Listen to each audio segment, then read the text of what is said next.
Okay. So Welcome back. I'm talking with Dr. Thomas Woods.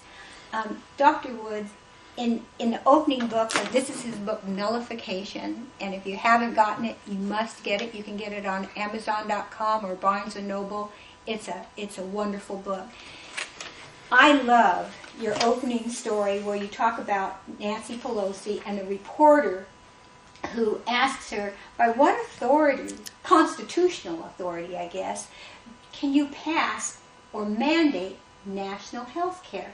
And her reply to that is, are you kidding? Or something to that effect. Yeah, that's right. Are you kidding? Are you kidding? And then next question. She moves on to the next question. I opened the book with that incident simply because it is so illustrative of what's going on in the country right now. That if you even ask, it's become a forbidden question. Just out of curiosity, I just want to know, where in the Constitution do you get the authority to do these things? They laugh at you, they dismiss you, They smear you, they move on to the next thing. Well. And it just goes to show what's happened, that she doesn't even feel like she has to come up with even like a lame answer. Mm-hmm. She could have just said, well, the General Welfare Clause covers it. Some nonsense answer like that. At least an answer. Yes. But she feels like she's in such a privileged position, she doesn't even need to give a reply. She can just laugh at the question. Well, and I'm so thrilled. This last midterm elections, there's been people came out and spoke through the vote. Now, I don't know whether it's going to make a difference. I hope it does. In the time that I was in the legislature, one of the things that disturbed me was whenever any of us would stand up and question whether the bill that we're about to pass is constitutional or not, we would be told, well, it may not be constitutional, but once it passes, it will be legal. And that's the kind of arrogance that even went on in the 80s and 90s.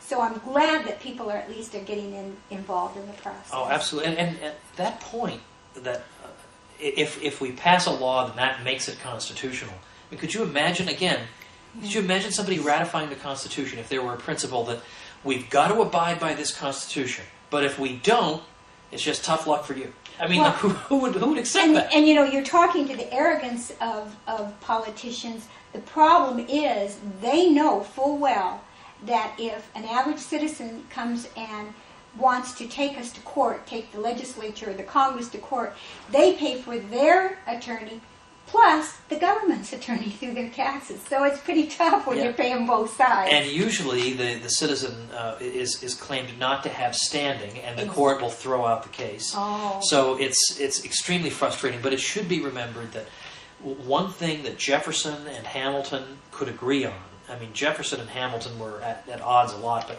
they did agree on the principle that if a law is unconstitutional, then it is not a law at all. They did not say that if a law gets passed, that makes it okay. Here in Idaho, this is becoming quite the thing, talking about standing. And you talk about the United States is versus are. Can you talk a little bit about that? Yeah, now this is very, very important. We look through American history and we look in the Constitution. There is not one time in the Constitution where the United States is referred to as it. It is always referred to as they. And it was customary for a long time to say the United States are a wonderful place to live. And the reason they did that was to emphasize that what makes us unique, what makes us the United States, is that we are a group of communities. We are a group of self-governing communities. We are not just like every other country in the world. We're different. We're not just one centralized government like France or England or any other of these interchangeable places. We are different because we are a group of communities. But then, by the late 19th century, it becomes common to say the United States is a nice place to live, by which is meant that really the fundamental thing about the United States is that we're one giant blob. Mm-hmm. But that is to throw away everything the American revolutionaries fought for. They were fighting for local self-government. They weren't fighting against the British because the British lived far away and they wanted tyrants who were closer. They were fighting against the British because they wanted each colony and then later state to be able to govern itself. That's what it's all about. We are supposed to be a plural, a group. And this is completely forgotten. I mean, you will not learn about this in law school. You barely learn about it in college. But I have a whole chapter about this very point in Nullification, because if we don't get this, we're not going to make any progress. Well, I can't encourage people enough to read Nullification, and your 33 questions is another one that I think would be helpful. Okay, let's talk for a minute about the fact that we do have the states versus feds, and both say that the Constitution's on their side. The Idaho legislature this year passed a freedoms in firearms law, and it was shot down by a Montana judge, and of course we're going to appeal it, but they're saying that I guess it's unconstitutional.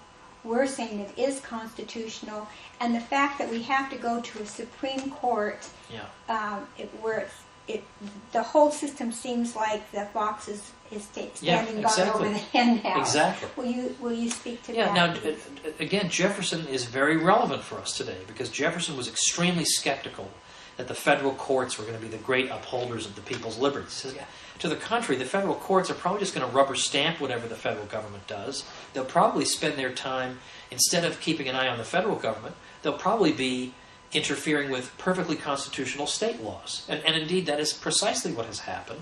Jefferson's view was that the federal courts obviously can't be impartial judges between the federal government itself, which they are a part of, and the states. This can't be.